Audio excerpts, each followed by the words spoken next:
Blog Talk Radio.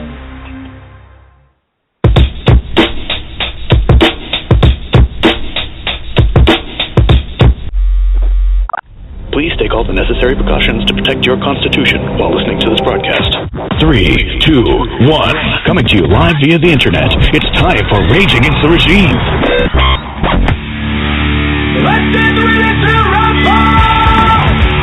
Finally, a show for patriots, defending the Constitution and uncovering the truth at every turn, bringing you exclusive interviews and covering the topics the mainstream media doesn't dare to touch. Call in and join the discussion at 929-477-3565. That's 929-477-3565. And now, here are your hosts, Bobby Who's the Man and Becky Williams.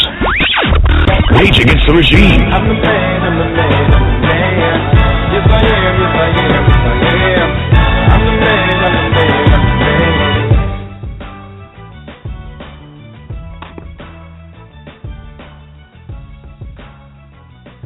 Hey, I'm your host, Becky Williams, and I have with me, returning from a vacation, Bobby Who's the Man Ritter. Hey, Bobby, what's up, my brother? Bobby. I'm here. Hello. I was waiting to hear show music and all that good stuff, like the big show production type stuff. And no, not so much. Yeah, not so much. Listen, I'm so excited for you to be on. I didn't want to waste a single minute on music to come into the show. Hey, happy Friday, 13th, brother. Ladies and gentlemen, what she's trying to tell you is she forgot. No, I didn't forget, man. I'm all over it like feet on the stone. Well, you know what, ladies and gentlemen, it feels very, very good to be back. I took a little hiatus. Right now I'm talking really close to the microphone so I can hear my voice because it sounds a little bit like whenever I talk. But that's because I'm holding the microphone very close. Reason why I'm doing that is I have my wife's car that happens to be a stick shift, okay? And when I drive it, sometimes when I'm driving it, I don't know if it's just me, but it sounds like it's going in the background. So that's why I'm holding the microphone really close to my face, even though I probably shouldn't have to do that. But it feels really, really good to be back. But I must say I'm going to be a very honest man right now when I say it was time off that I needed. I really wanted to spend time with my family. We went on vacation. We didn't tell a lot of people we were going on vacation, for all the typical reasons, so people don't know that your house is unguarded and all that type of stuff. But we went to Arizona, and my wife's grandmother has a beautiful house in Apache Junction, Arizona. Okay? And for those of you that don't know, Apache Junction, Arizona is at the bottom of Superstition Mountain. Okay, Superstition Mountain is a huge mountain that gold diggers and, wealth seekers and stuff like that, they go there all the time, and, you hear about people dying, getting lost, so on and so forth and everything else. There's actually a TV show on right now. I forget what channel it's on. It's like History Channel or Discovery Channel or whatever. It's actually, it's called Superstition Mountain. But I needed the time off. I needed to get away and, do things with the family. And, I had been working 60 and 70-hour weeks, trying to take care of my part-time business, and then do the show and try to keep the show, going and stuff like that. And then, trying to make my family happy, and all of those things were not combining together. So I'm going to be the first one to tell you all something right now. For the time being, I'm probably only going to be doing one to two shows a week. Now, I think that it's best for the show. I think it's best for all of us that I only do that many shows a week. And the reason why I say that is too much of something could be a bad thing. So I'm not being forced to do that. It's my choice, you know, and don't get me wrong, I love doing the show. And but I think the other hosts that we have here, I think that you guys did an excellent job when I was gone. Becky held the whole network afloat. I think that KC did a wonderful job doing his show. His show is really starting to come together, and I'm glad to see that. But on the same token, you know, we're looking to build this family, and we're looking to have this thing grow and the platform and everything else grow. I have been contacted. I haven't really told anybody about this. I kind of told you guys a little bit. I didn't tell you too much. But I had somebody contact me from an application that is an iPhone application for podcasts. They would like to feature us as a podcast. And we're kind of going back and forth and talking about it. And I haven't said yes or no about it, but it's something that was brought up, and it's something that we're contemplating doing. So it might be something here in the future. When I know more, you all will know more. But I just want to thank everybody that helped keep this thing floating while I was gone, and that's about it. And I look forward to today's show. Man, I do too. I tell you, we've got some guests that I'm expecting to show up briefly that we weren't able to announce. One is a lady who had her own show.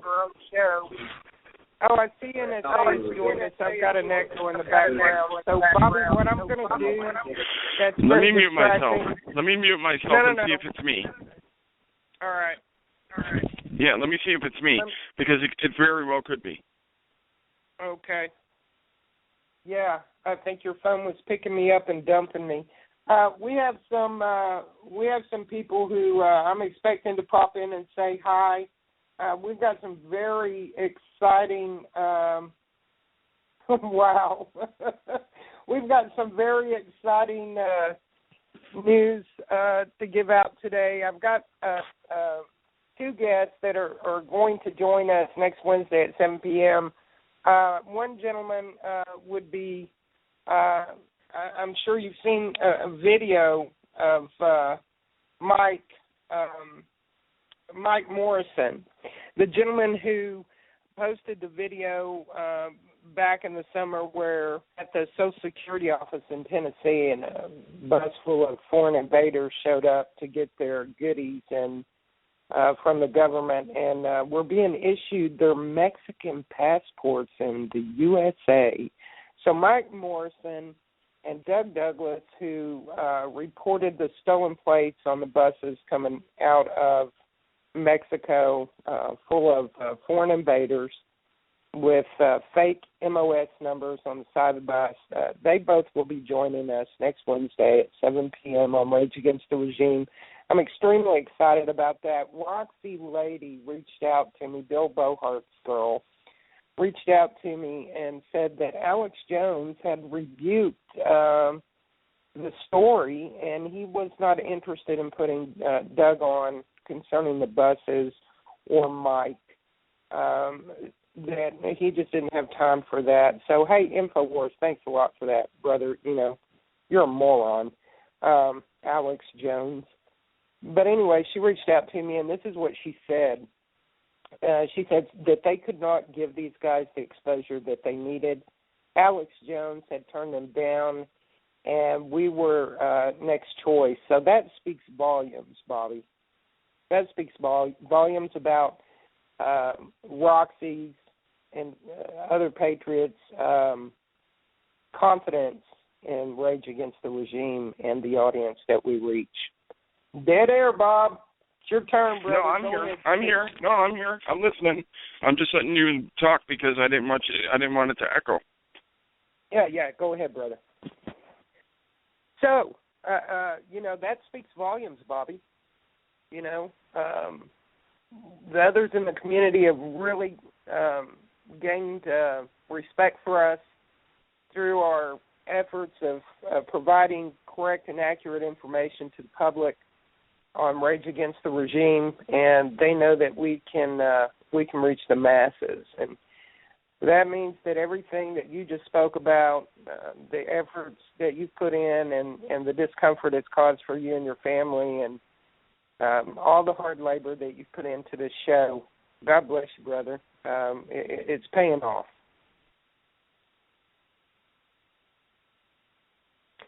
We have Ellie, who will be joining us online, and I'm going to burn her. Yeah, you know what? I'm sitting there talking, and my mic's muted. You're on mute. And I'm like, you're not responding. And I'm thinking to myself, does she not hear me? Well, no, you didn't hear me because my mic was muted. But anyway, actually, there was a video that actually caught my eye today, and I wanted to share the information with everybody. I think everybody would get a good laugh out of this. Today, I'm watching a video that I happen to find online, and it's a group of Russians fighting a group of Muslims. I've seen that. Did you see it? Yeah, I saw that. Let me tell you something. Them Russians are some bad boys. Okay? Pardon the alarm that you guys hear in the background. I was just actually, I got to go park my work truck and move my truck around, but I started my wife's car because I didn't feel like getting into a hot car. So once I get into the car in like 45 minutes from now, it'll be a nice, cool car because I'm sure it's piping hot. Actually, it is piping hot. So anyway, the Russians fighting against the Muslims, them Russians are some bad boys. Okay? For anybody that doesn't know, I mean, those guys are some badasses. And the way that they went at each other, it looked like, I don't know if you've ever seen the movie. Can you hear what I'm saying to you right now, Becky? Yeah, brother. Okay, because I'm not holding the microphone very close to my mouth. Do you hear a lot of background noise or? Not at all. You're good. Okay, good. Okay, I just wanted to make sure. I didn't feel like holding the microphone to my face anymore because I'm in my work truck, and my work truck makes like a ton of noise. So anyway, if there's a movie for all you old school movie people, it's called The Wanderers. Just like the song Wanderer, okay? And what it is, it's about these 1950s gangs, okay? There's a group of Italian kids that are a gang, a black group, an Irish group, an Italian group, so on and so forth, a lot of different gangs, okay? So what they are, they're segregated, but they're gangbangers. Well, what happens, at the end, all these gangs come together, and they fight against this gang called the Ducky Boys, or I don't know, whatever the hell they were called. But anyway, what it reminded me of, seeing all the Russian guys have their shirts off and starting to go after the Muslim guys, it was actually quite funny to see them getting ready to go at each other. I was just like, okay. I didn't know if it was like a pretend thing. I didn't know if it was bull or whatever. But then when they started charging each other and then they started whooping the crap out of each other, I was actually quite surprised to see just how bad the Muslims got their asses whooped and handed to them. I mean, it was just, it was quite crazy. So But but we don't. You know what? I don't want to like keep pushing the whole negative crap or whatever. But I thought that it was quite interesting. For anybody that didn't see it, you can find it all over YouTube. Just put in Russians fight Muslims or Russians versus Muslims, and you're going to see a huge fight. So anyway, lots of news for us to be getting to right now. There's rumors going around for the last 2 days that Vladimir Putin is dead. Now, what? What, you didn't hear about this? No, not even one. Oh, my God, are you kidding me? It's big news. They're trying to find out if it's true or not. Vladimir Putin, there's reports all over the place that it's coming, and the reports are coming out of Russia that Vladimir Putin is dead. Holy crap. Go ahead. It generated yesterday. Oh, wow, I haven't even seen it. Yeah, generated yesterday. Lots of reports coming out. Some people are saying that it very possibly could be true, but then others are saying he's got so many lookalikes. It could have been one of his lookalikes. I mean, all the BS people and, the propaganda people putting in their 2 cents and so on and so forth. I thought very highly that the man is dead. I mean, whatever. But it is what it is. I'm surprised. Wow. Yeah. Hey, Bobby, I haven't even seen one post through any of my feeds or my people at all. Wow. If anybody can help us out, give us some information on that, I'm really interested in hearing that. Well, I don't think anybody's going to have inside information or anything like that. I mean, I don't think anybody really knows. Yeah. Are any of the larger network groups talking about that on their podcast, or is Alex Jones or anybody? You know what? I didn't see anything posted from Alex Jones today, except for he did cover. There was a lot of good information that Alex Jones group covered earlier today or yesterday. I can't remember. What the hell were they talking about? It was so good I can't remember what the hell it was. Wow. It was really, really good information, and I can't remember what the hell it is right now. Wow. We've got a lot of things going on. We've got the UN trying to take over the management of the Alamo. We've got some serious activity with the CIP. I wish Jean would join us, Jean Smith. I've sent her a notice that we're on concerning the battle between the U.S. trying to have Russia kicked out of the monetary banking system concerning monetary exchange by way of SWIFT, which is the largest houser for electronic transactions for products and services, and China has created a program called CIP, which is supposed to be a competitor for SWIFT. But here's what's going to happen, folks.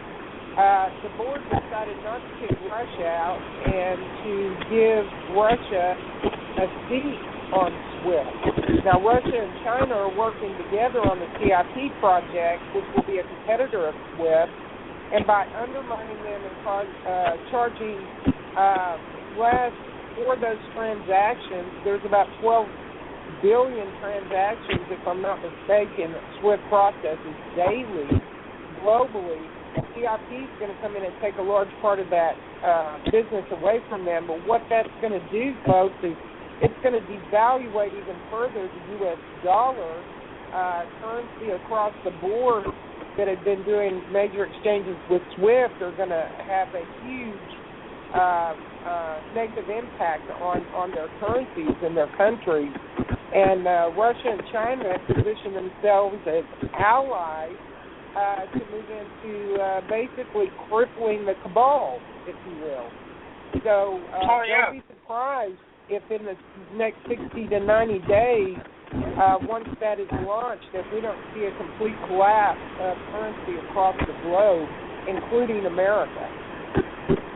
Oh yeah, they're doing everything in their power right now to try to completely, tear the whole dollar down.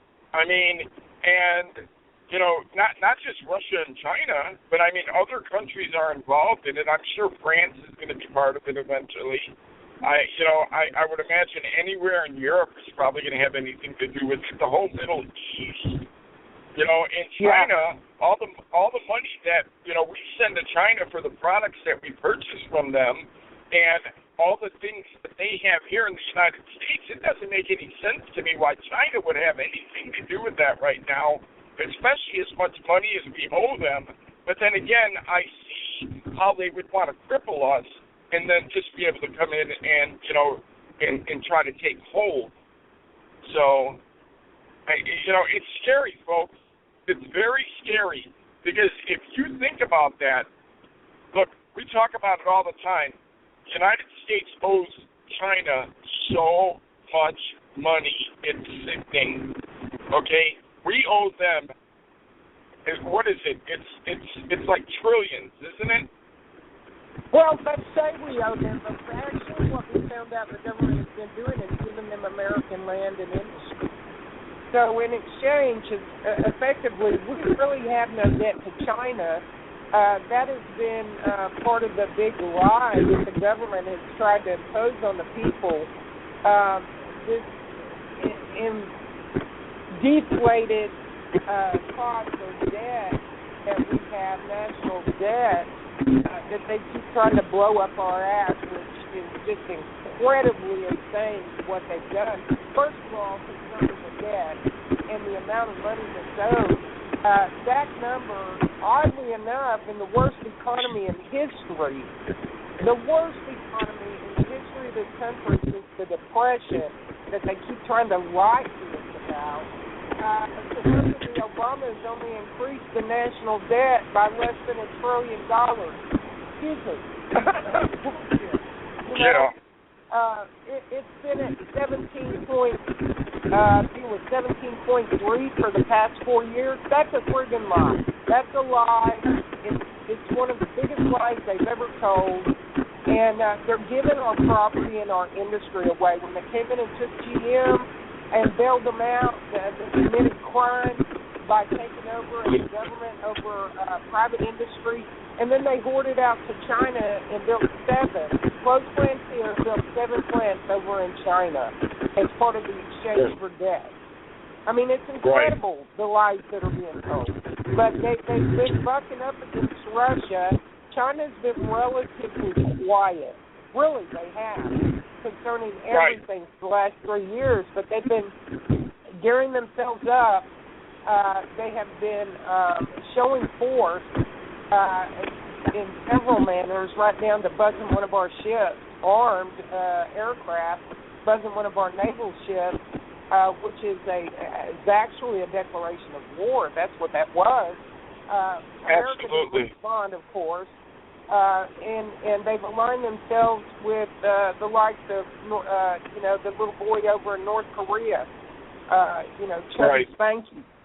So, and they've aligned themselves with Putin. And, I'm not real sure that Putin and Obama are enemies. They've been doing a lot of dueling, but we still remember what he said to Putin when he thought the cameras and the microphones were off before the second term. Right? Right. We know that he gave the Alaskan islands to Putin. I mean, I don't know about you, but I don't give my enemies anything. No. So you have to question all of that. Well, you know what? Let me ask you a question. This is going to be a good one. Did you notice when Benjamin Netanyahu came here to do his little speech last week? Did you happen to see who he paid homage to when he went up there and did his little speech? Obama. No. Harry Reid. Oh, no, I missed that. I didn't even catch that. When he went up there, he said, I want to thank Congress. This is my 30th time or whatever, and blah, blah, blah, for allowing me to come here, and our countries are so strong together, blah, blah, blah, blah, blah, whatever, yippee-doo-dee-doo. Then, all of a sudden, he said, and I would like to say to one man, Senator Harry Reid, it is very good to see you, on your feet, and blah, blah, blah. Harry, stand up, and this and that. And Senator Harry Reid stood up. And I was thinking to myself, are you kidding me? And right now, and you know why he did that, though? When when Israel and Hamas were fighting against each other on the Gaza Strip, Harry Reid went before Congress and asked for money for Israel because they were losing money and they needed to replenish money because every time they use that defense system that they have, those shells are very, very expensive. He went before Congress to ask for money, and the funny thing is, when he did that, John Kerry went before Congress and asked for money for Hamas. Wow. But I just wanted to point that out. I didn't know if you happen to notice it. A lot of people, were talking about it, and I just couldn't believe that he would actually point out Harry Reid, knowing Harry Reid is, one of the biggest shysters there is. And what I'm trying to figure out right now is how in the hell do we still have that piece of maggot trash as our Attorney General? I do not get it. Eric Holder, what the hell are you doing? How is that man still in office?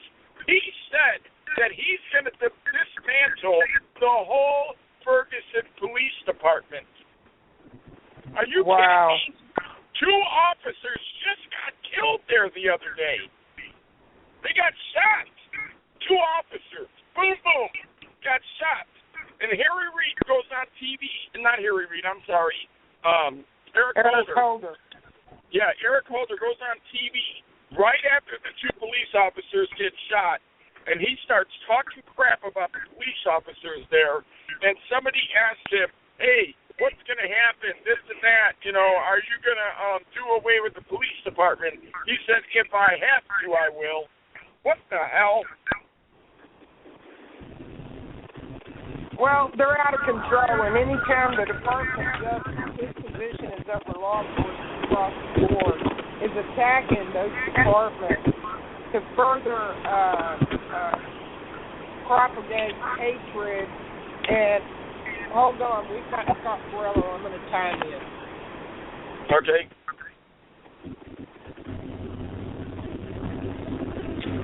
Hey, we've got Scott Borello. I don't know how long he's got to be on with us. I just got him into the call. Hey, Bobby, say hi to Scott. Hey, Scott, how you doing, brother? Hey, pretty good. Just hanging out with Vlad, having some vodka and hookers. Yeah. I put up on the Ready Underground is Vlad dead, and he said no. Scott, would you like to interject on that? On what, Putin? Mm-hmm. Well, first off, it's only been a week, all right? And Kim Jong-un was gone a month. And everybody was saying he was dead and that they were removing him. And he come back fatter and more obnoxious than ever. So, when Obama goes golfing for a week or 2 weeks, nobody bats an eye. But old Vlad, he disappears for a week, and the World Cup's on the loose. Chances are he's fine. Well, that's what I'm saying too. I say the same thing. I don't think there's anything wrong.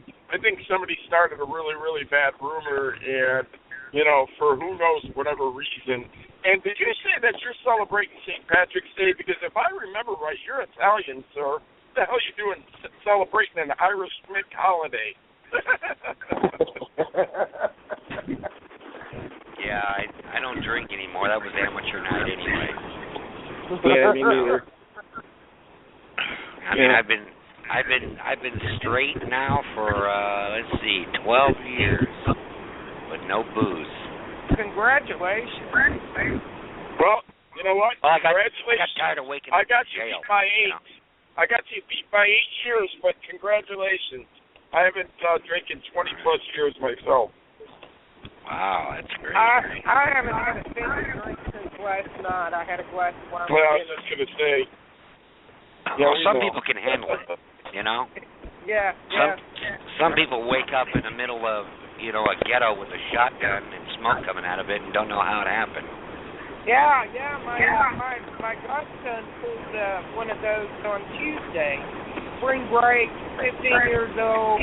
Told his mom he wanted to have some folks over, some of his buddies over to hang out with pizza, play video games, on the Xbox, watch movies and crap. We were gone 2 hours to Denver and Olive Garden, went by to check on him, and he was drunker than Peter Brown.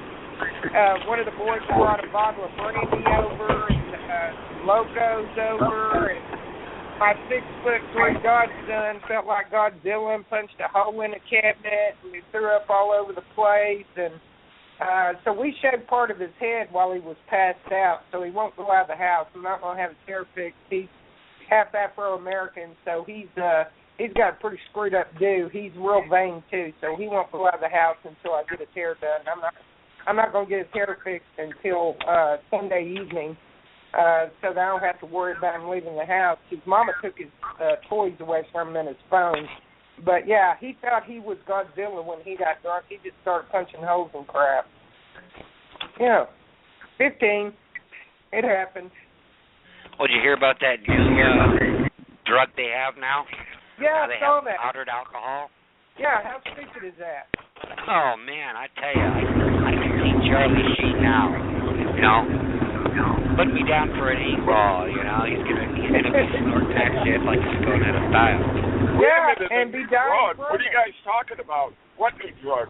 Powdered alcohol. Oh, yeah, I saw that. Actually, Scott posted it earlier, I saw it. Yeah, it's just insanity at best. I mean, I just can't see anything but stupidity coming from that. A lot of dead children. A lot of young Unbelievable. children. I can see a lot of elementary and junior high kids dying from that. Really, I can't. Well, you know what? You know what, Becky? I'm an admin. I'm an admin in a group that I told you about that's got like 40-some-odd thousand people in it. And we try to ban people that are selling drugs and all that. We try to keep all that crap out of there. And there's so many new names for drugs that I have no idea what the hell they're talking about. And I have to look this stuff up all the time. And I see all these different names for stuff, and I look it up in like a slang dictionary, and it's all these new drugs that they have been, making and stuff. And I'm just like, I'm like, wow, what the hell is this world come to? I mean, all these bathtub scientists. Who the hell was the guinea pig that actually, went in there and put all these concoctions together and go, you know what? I'm going to try to snort that and see what it does to me. I mean, Really. It's unbelievable. Yeah, well, people are miserable. It's one way to escape, Escapism is a good thing when you're miserable. It's better to feel nothing than, be depressed all the time. Well, I tell you what, brothers, I've got a young lady on the phone that's got her hand up. You guys just hang tight for a minute. Ellie, I've opened up your mic. Would you come on and say hi to the audience and tell them who you are? Hey, everyone. How are you? Hello. Hi, Becky. Hey, sis. How are you doing? Oh, well, I've had better days, honey. Tell our listening audience and my co-host that I have on right now. Okay, I'm having a really hard. You guys are I'm having a really hard time hearing all of you, especially you, Becky. And I know Blog Talk Radio has issues because I did Blog Talk Radio for probably 3 years. Yeah, she sounds good now, but like 5 seconds ago, it was nothing but static. Oh, yeah. NSA likes to give me grief. You guys just bear with me. They mess with me. I know. NSA gets me too. I hate those fuckers. Ellie, and tell our audience who you are and what show you had on Blog Talk. And we've got some real disturbing news about Ellie's husband concerning disability, being a vet. Okay. My name's Ellie Dannon. I have been active in the political world, oh my goodness, probably since I was about 18. I'm 49. I have 3 adult children, 1 granddaughter, 2 more on the way in July and September. My grandfather started teaching me things when I was 6. I am a sweetheart, but when you piss me off, I will be a bitch. And I have an attitude. And right now, I have an attitude. Becky knows a little bit about my story, but there's been some more things that have occurred today. And I did a Blog Talk Radio show for about 3 years in defense of freedom. And we kind of had to cancel that because my husband, who is a 24-year combat veteran, had an old back injury flare up. The VA, of course, if anybody knows anything about the VA, they're sons of bitches. And if my language is offensive, please tell me. I will tone it down.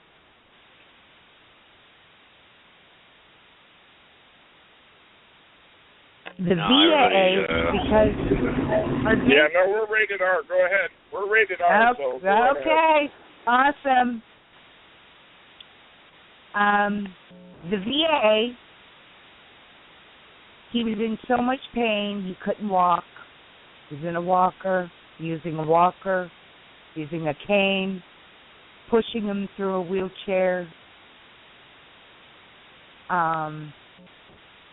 Anybody knows about the VA, the wait time is extremely long to see a specialist.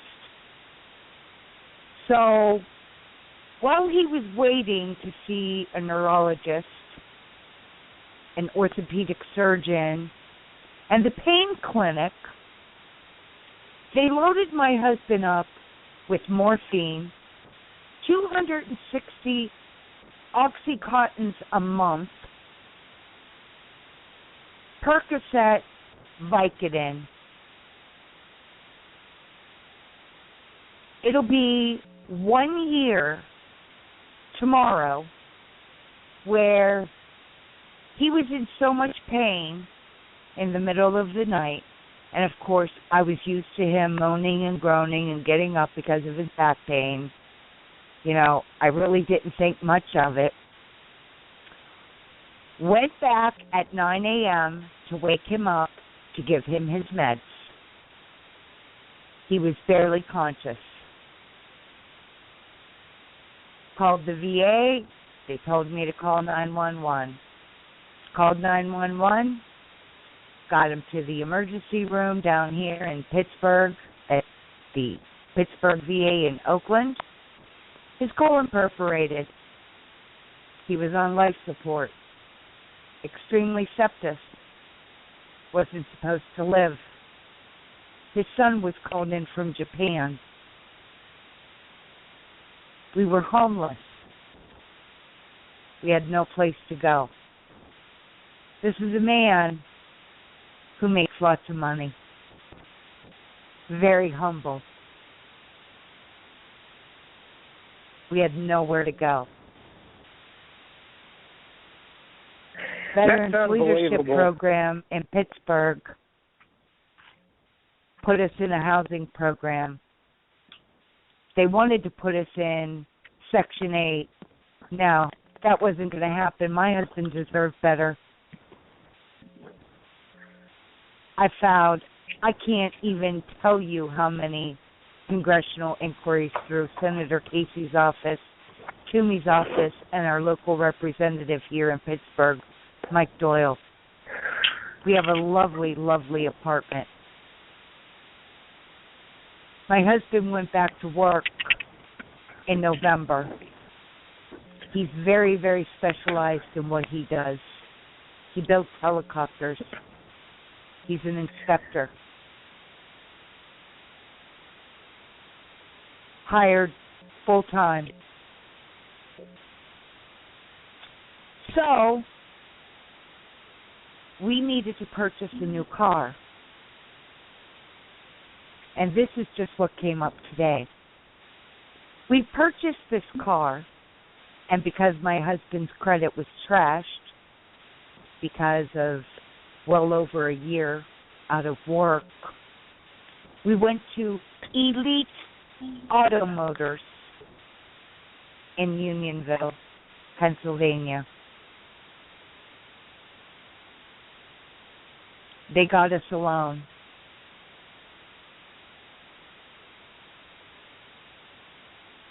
$30-day warranty. We picked it up, purchased it on the 9th of January. Beautiful, lovely SUV, perfect for all the grandchildren. Guess what happened today? The fucking transmission went. Oh. And they will not do a damn thing about it. It's on us. They knew it. They knew there was a problem with the transmission because there's a class action suit against the Ford Freestyles. I was supposed to be out in Lancaster this weekend. My husband should have been home by now, looking at houses because we're moving the end of April. Yeah, I'm pissed, Becky. Well, and you have every right to be. I mean, that's tragic. And your recourse, you've had this vehicle less than 90 days, correct? It was 2 months that we've had it on the 9th, but we only had a 30-day warranty. Now, the deal with the bank was, because of my husband's credit, not any fault of his own, but because of health issues, and a combat disabled veteran who underwent many surgeries and out of work, was never expected to go back to work.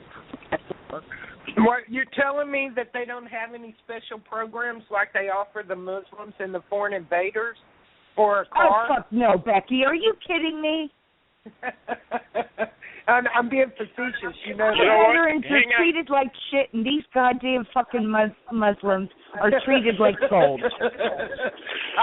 One thing, Becky, one thing that we need to try to pick out, to point out here, is there's a lemon law. Okay? I know. When you... Okay. Go ahead, my husband's working on that in Lancaster. Wow. Go see Lebanon. Go see Lebanon Levi. Maybe he can help. That's a joke, of course. Yes. However, I need to be out in Lancaster on Sunday to look at houses. My husband has a 30-pound weight limit for the rest of his life. Well, you know what? I've been on all the pain meds. I've dealt with that. What a headache. What a nightmare. I mean, and it's a revolving circle that just, it's a merry-go-round ride that never stops. I mean, until you like literally stop it, and I mean, and it's a nightmare. And I mean, especially if you're in so much pain and you have a dependency, it's when you do stop, you get sicker than sick. I mean, it's just, oh God, what a nightmare. I wouldn't even want to live in your shoes right now. When he stopped taking all of his medications in September, and at that time he was only on the morphine, he was over it within 24 hours. Right. Wow.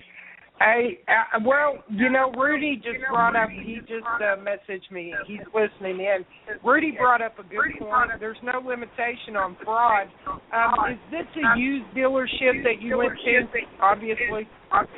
Yeah, has to be. My guess would be it's probably foreign owned as well. Did you check out who the owners were by chance, Ellie? I'm having a very hard time hearing you, Becky.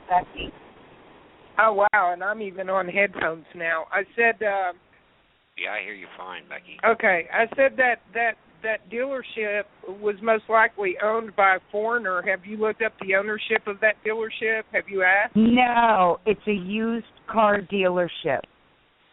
My point exactly. It's probably owned by a foreigner. You might do a little homework and see who owns that dealership.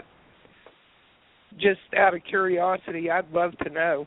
But my guess would be just because here in Arlington, Texas. Go ahead. I would actually like people to start making telephone calls and blowing their phone up. Yeah, and by I would be for that. By that, NSA, what she actually meant by that, so that you can't twist it, is she means to keep their phone lines busy. So I just want to give that disclaimer. Phone calls. Yeah. So don't send me no emails and start sending me crazy crap that somebody said go blow the place up. Yeah, exactly. Well, no, exactly. Don't do that, because they are no longer They are no longer speaking to me. Well, yeah, they're trying to avoid issues. This is what I would suggest. I would suggest, first of all, seeking an attorney, hopefully an attorney that would do something pro bono, especially with your husband being an active, a combat veteran, somebody that would do it, just to do it and pursue this. There is a lemon law. It's a 90-day. I've actually looked it up online here. I know it's different state by state, but you have something called the lemon law. Within 90 days, for any reason, if a car is not running to the abilities that it's supposed to be running, and you made a purchase on it, and so on and so forth, and the dealership does not want to do anything about it, they could get in a lot of trouble for it. You're supposed to be able to get your money back, the whole works. You got to go through red tape and hassle, but it's a 90-day law that I'm seeing that is pretty much in every state. Yeah, we have it here in Texas. Right. And see, our problem is I'm in Pittsburgh. He works in Lancaster. I'm supposed to be moving out there. I have to be out of our apartment on the 30th of April. I only see my husband once a month. Now, because his car's broke down, he can't even get back and forth to work. Well, what I'd like to do right now is I would like to ask all of our listeners, if there's anybody listening right now that is in that area, that lives in this Pittsburgh area, or if they're anywhere near Lancaster or, near Paradise or Blue Ball or any of those areas, pick up the phone and give us a call. If maybe you might be able to help her out with some legal advice, or, somebody might be able to help them out, period. We're talking about somebody that gave us 20-plus years as an active combat veteran. I mean, come on, guys, seriously. You know, if anybody's listening that can do something and try to help these people out, I mean, this is the kind of people that we try to do the most for. I mean, the guy gave us 20 years. Are you kidding me? And he's 70% disabled. Yes. Well, and that's pointing out also, you know, I mean, you could tell, I mean, all the medicine and everything that they had him on, I mean, you know, these people are struggling. Okay, so anything that we could try to do to help them, let's try to do this. So anybody that might be able to help out, if you can pick up the phone and give us a call, 929-477-3565. That's 929-477-3565. Absolutely. You folks reach out and help this vet. You know, Bobby, I'm all about helping the vets. That's one of the reasons that Ron Gentry and I have created the training facility down on Matagorda Island, and that's what we do. We hire vets, and we intend to take a portion of those proceeds in the earnings and give back to the veteran community, folks just like Ellie and her husband. Hopefully we can help them to some degree whenever they're caught in a situation where they're homeless or they're struggling financially to meet their obligations. That's what we're doing. Right. Everybody needs to step up at some point and try to be more proactive. I mean, behind the keyboard is great. Sharing information is great. Forming friendships, families, and coalitions is great, but if there's no action behind it, no real action outside of your home, we are at a loss. We lose already. So you guys step up to the plate if you would. Go ahead, brother. Well, you know how I feel. I mean, I didn't have the chance to serve, okay, from, you know, all the things that I had go on in my life. And, you know, it bothers me sometimes when I think about it. You know, that I wasn't able to actually, you know, do more for my country, and I wasn't actually able to serve and stuff. And I actually feel like, you know, I owe the people that did serve, I feel like I owe them something. Do you know what I mean? Thank you. I do, absolutely. Absolutely. That's why, and Bobby, that's why you every are year, serving. Well, that's why every year we try to do something for the Toys for Tots with the Marines, and, you know, we try to send an SOS care package over, not SOS, what do you call it, USO care package over. My mother puts together, you know, deodorant, you know, decks of cards, T-shirts, whatever, you know, and try to send it over to them. And, you know, we try to do what we can. Can't do a lot, but, you know, whatever we can do. Right. Hey, Ellie, Rudy has just sent me a message, some information for you on the lemon law. It's called Lemon Aid. If you're having a problem with your car and can't seem to get satisfaction from the dealer or manufacturer, don't despair. Help is on the way. The Auto Safety Hotline is anxious to hear about your complaint so that they can get to work on it. They have set up both a toll-free hotline and internet site for you to be able to report your problem. To make a report, they're going to call a toll-free number. I'm going to forward this text to you because it's going to give you all the information. If you haven't used this yet, I would highly recommend that is one step that you take for sure. I'm going to go ahead and give it to you now. Okay. Just text thank it you, to Rudy. me. Thank you, Rudy. We appreciate it, Thank brother. you. Thank you so much. He's got the recall resource number here as well, and I'm going to send that to you. Okay. It's saying that my message is failing to send. I do not know why. Let's see if we can get this sent to you. Interesting. And, you know, the main problem is,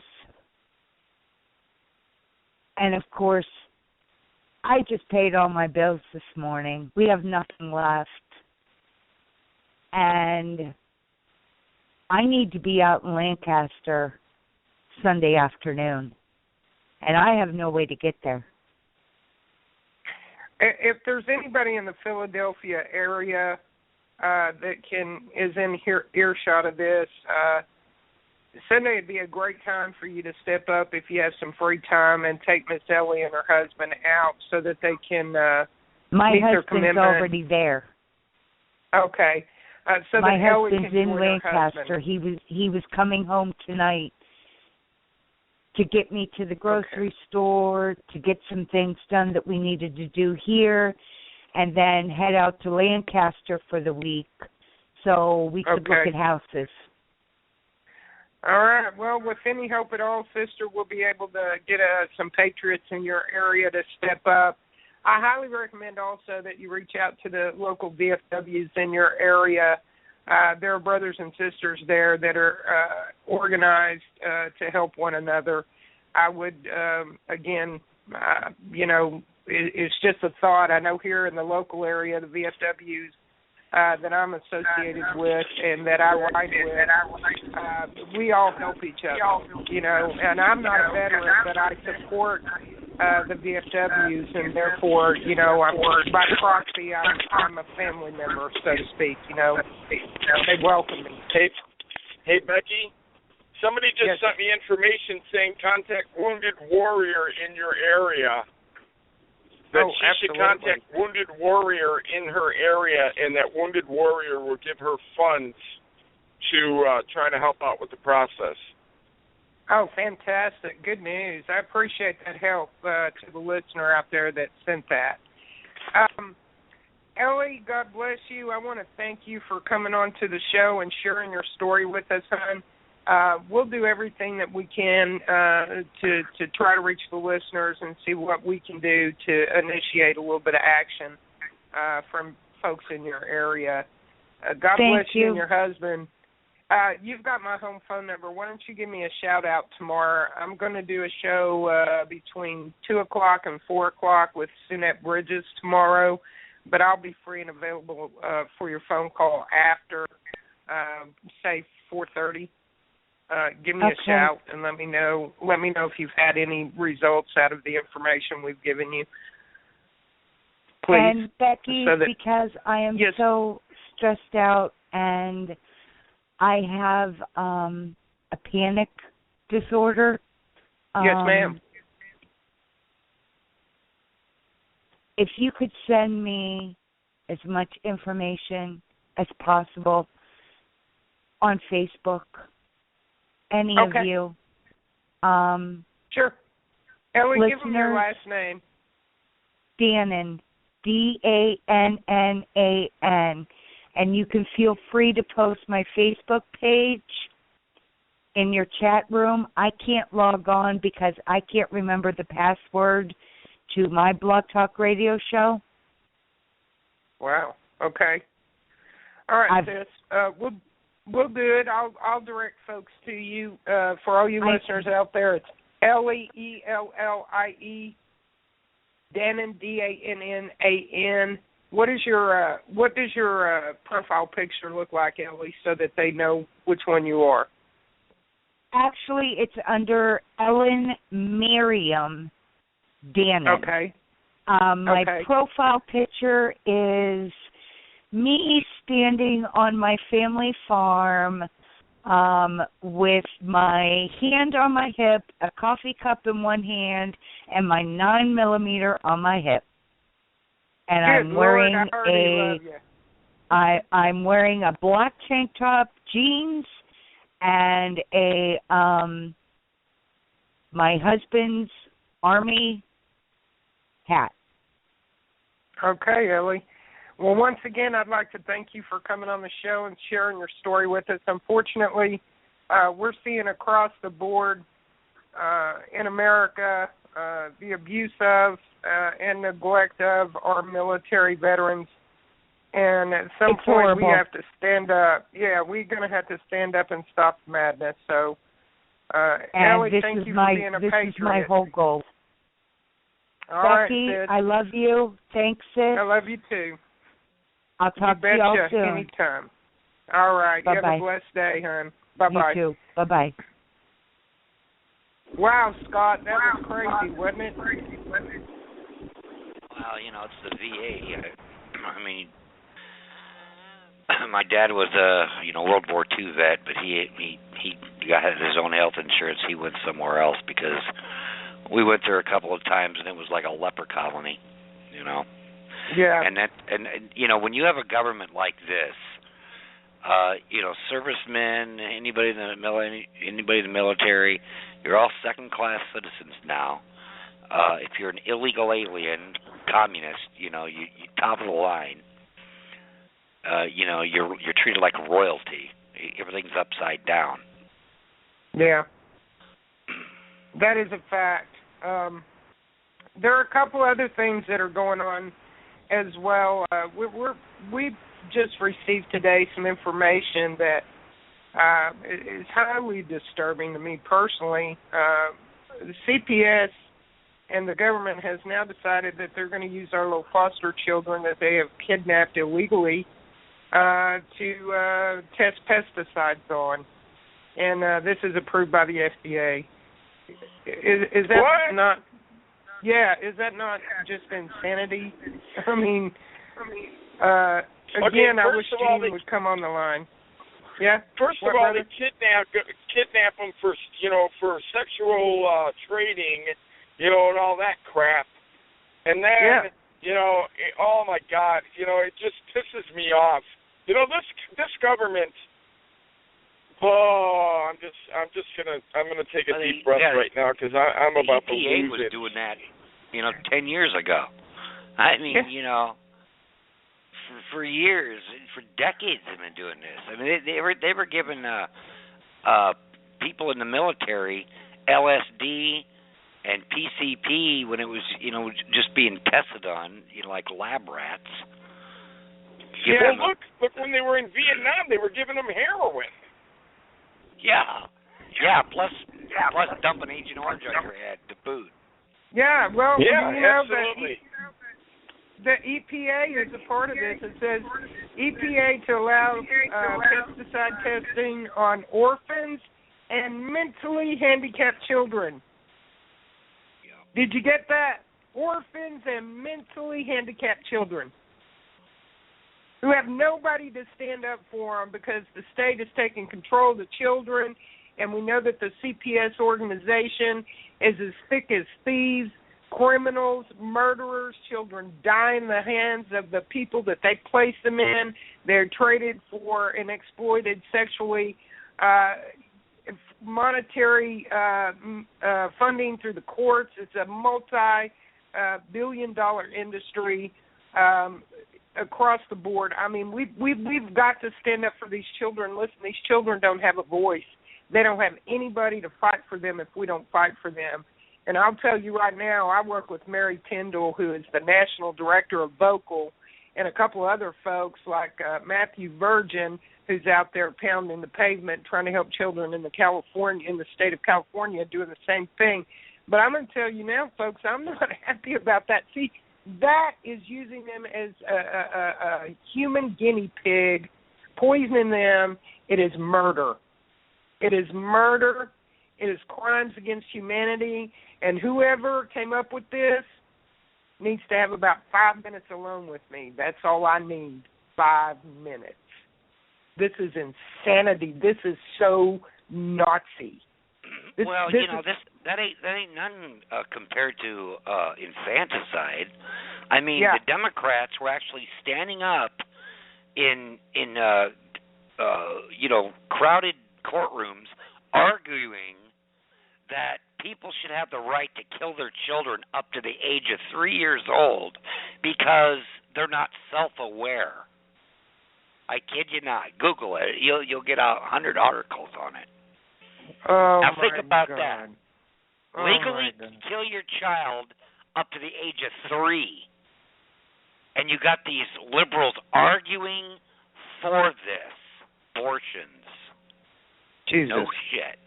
It's outright infanticide. And you know what? Your illustrious president, when he was a senator, usually he didn't show up for the vote at all. And when he did, he usually just voted present because, he didn't have an opinion except on one issue, and he voted for it 4 times, and that was infanticide. So when a baby was, attempted abortion on a baby happened, and for some miracle it survived the doctor could kill it. That's what he voted for. Jesus God Almighty. I know. I was telling people this in 2008. Over and over and over. I got banned on Greta Wire because they didn't like the truth, and it didn't matter. They don't care. I mean, and this is matter of public record, by the way. And he's proud of it. Wow. People like that need to be just handed over to people like us. You know what I mean? Well, you know what? They have no empathy. They have no soul. I mean, if you can't protect the most, helpless of our population, then who will you protect? I mean, you sure not gonna give a shit about veterans. I mean, they want veterans to die. Okay? The last thing they want is a bunch of pissed off veterans when they take all their pensions here very soon and they have no money at all. Yeah. But you know what the bitch about it is? As soon as they come out of the military and they come home, they're vetted as public enemy number one. Yeah. So your gun rights are gone. One hint of post-traumatic stress disorder, which was a rebranding term for shell-shocked, but shell-shocked sounded too bad, so they turned it into PTSD. Anybody saying that you might have that, right away they can take away your Second Amendment right. And when you have activist surgeon generals like this puke that looks like he crawled out from under a rock in India somewhere, pushing this shit, it's just going to happen all the more. They're going to find a way to declare everybody in the United States mentally incapable or mentally unstable, and therefore they can take away a Second Amendment right. I mean, they're already coming out and saying anybody who disagrees with the government, talks about conspiracy theories, blah blah blah, are mentally unstable and shouldn't be owning a gun. See, it's not about the guns. I mean, if you can't buy bullets, if you can't carry it anywhere, if you can't have it in your car, if you can't have one in your house, what's the good of the Second Amendment? And they can just find a back door around it whenever they can't ban something legally, which is amazing that they can't because the judges are stacked, the Congress is stacked, the whole deck is stacked. Then they just find another way around it. Well, here, take for example, look what they're doing with the National Guard right now. Okay? I forget what state it is, but maybe you'll remember the story here in a minute. The National Guard is going door to door doing supposed wellness checks. But what they're really doing is they're going door to door trying to find out about the guns. And I don't remember what state it is. I seen a report on it earlier today, but there's a report that, the National Guard is trying to do the wellness checks, but at the same time they're asking, hey, does anybody have any guns here? And, this and that, and trying to get information. Uh-huh. Well, asking you that the doctor's office now. Yeah. Well, my last trip to the doctor, this is insanity at best, okay? My last trip to the doctor for a well check visit was because I screwed up my rotator cuff. I don't know if I did it doing martial arts. I don't know if I did it, lifting something. I don't know what I did to it. I just know that my shoulder was killing me for months, and I finally gave in. Wouldn't get better. I went to the doctor. Same doctor I've been going to for 15 years. I sit down in the lobby, and the lady hands me a sheet of paper, and she says, I need you to fill it out. And it had 6 questions on it. I was like, you have all my information. It's current. Why do I need to fill this out? And she said, well, we're required now to have this filled out since Obamacare has been passed. And what it was is 6 questions asking me about my mental and emotional status. Are you finding that I'm there for a shoulder injury, and they want to know about my mental and emotional status. Do you find yourself being more and more depressed through current and local events or news information? just every question has to do. I filled it out. I put NA, and at the bottom I put, this doesn't have shit to do with why I'm in your fucking office. And I handed it back to her, and she looked at me and laughed. I gave it back to her, and I've never been back to my doctor since. I told them I would never come back to their office. Go ahead. We've had that kind of paperwork for the longest time. When we go to doctors here, it's like filling out a book. You get about 10 pages. You got to fill all this family history out and this and that. Has anybody ever tried to commit suicide in your family? Has anybody ever been locked up in a crazy house? Did you ever feel sad where you want to commit suicide? Blah, blah, yes, that was one of mine. Yeah. Yeah. Well, I put NA, and this doesn't have fucking anything to do with my injury. I just write, insane answers on there. Tell them, I got a Gatling gun in my bathtub. I think the government got my point when I put NA, and then I cussed them. This doesn't have a fucking thing to do with why I'm here. You know what I mean? And I did not go back to my doctor because of that. If he's going to be on board with the Obamacare Agenda 21 Nazi bullshit that's going on, he is no longer my physician. Kiss my ass goodbye. I don't know. I'm not going to any doctor. I'd rather just leave me on the side of the road. Yeah. I'll take my chances. Mhm. I tell you what, I got very irritated by it. And, if that's not enough, we have to deal with all of the insanity that's going on with Agenda 21. CPS has linked to Agenda 21 as well. Gene gave me a article. It was either Gene or Mary Kendall. I can't remember yesterday. I was so inundated. But they both gave me an article that stated, I believe it's Mary Kendall, gave me an article and showed me where Agenda 21 has the children inclusive in that Agenda 21 via the CPS taking control of the children. Even in the internment documents, it states that they will separate the children from their parents. That's they're part coming of for it. the kids sooner or later, okay? I mean, I wish I could remember his name. Retired lieutenant major something. I don't know. He was like the head of all Green Bay forces for a while. And he come out and he does like a 2-hour presentation where he says they're coming and they're going to take your kids, number one. But this whole country's being taken down very shortly, and he said that's why him and a lot of his friends have just resigned their posts because they don't want to be a part of it when it happens. Yeah. And that, that's what all those. I got a question. Go ahead. Go ahead. I'm sorry. I just wanted to see if this sounded better.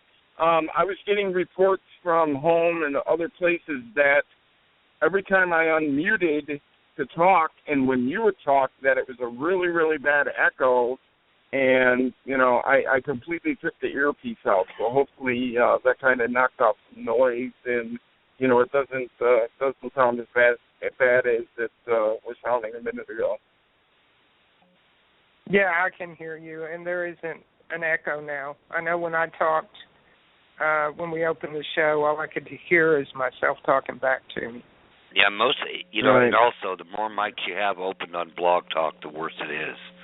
So if you could, if you have only one mic of whoever is talking at a time, it's easier, but it's, kind of hard to do because that switchboard doesn't actually show you the name of the person on it. Yeah. Yeah, absolutely. We've got some serious issues going on, and now you have, you've Danny got Obama. Page. That's Pardon? his name. Danny Page. If you look up, let's see, Major Danny Page on YouTube, you will find his video, and that thing will blow your mind. I'll have to look that up. I'll definitely look that up. You've got so many things that are going on right now, and everything has been put in fast-forward motion.